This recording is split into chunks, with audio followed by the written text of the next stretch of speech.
Everyone, here we go for what day is it? Wednesday's installment of my Vegan Police TV YouTube thingy. Now, this one, as I said to you yesterday, this one is talking about vegan and non-vegan relationships.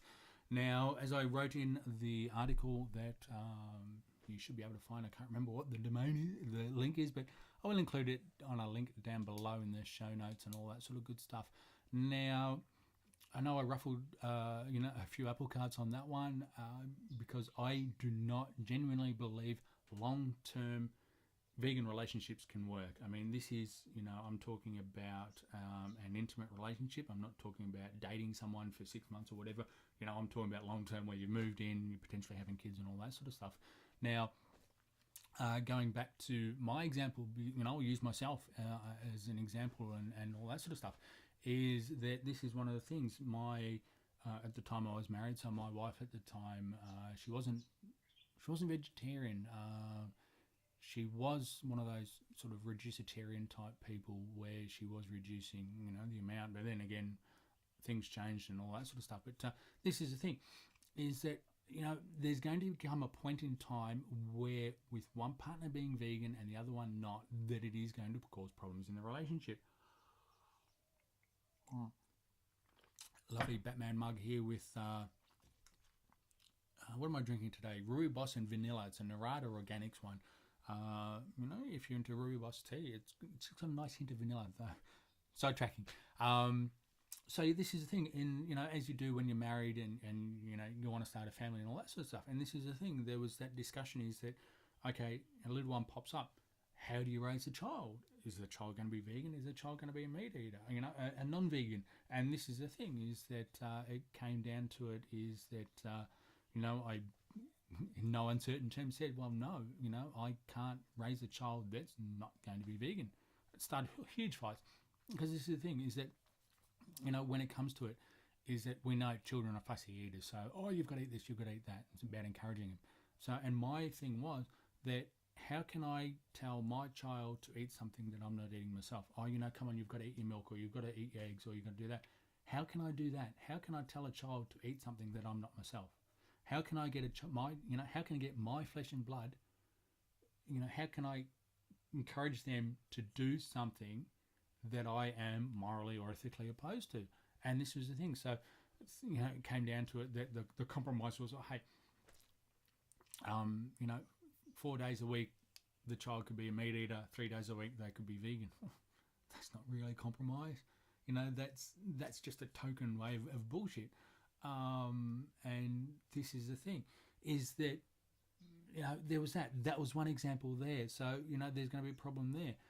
The other thing too was that I started becoming more active and finding my voice within animal rights and veganism and all that sort of stuff. So this is the thing, is that I do something, be writing, be reading, put something out, and it's when you're in relationships, and especially marriage and all that sort of stuff, you want to be able to go home and talk to your partner about things. But when one partner's vegan and the other one isn't, then how can that the vegan partner rant about other non-vegans to their partner who's not vegan?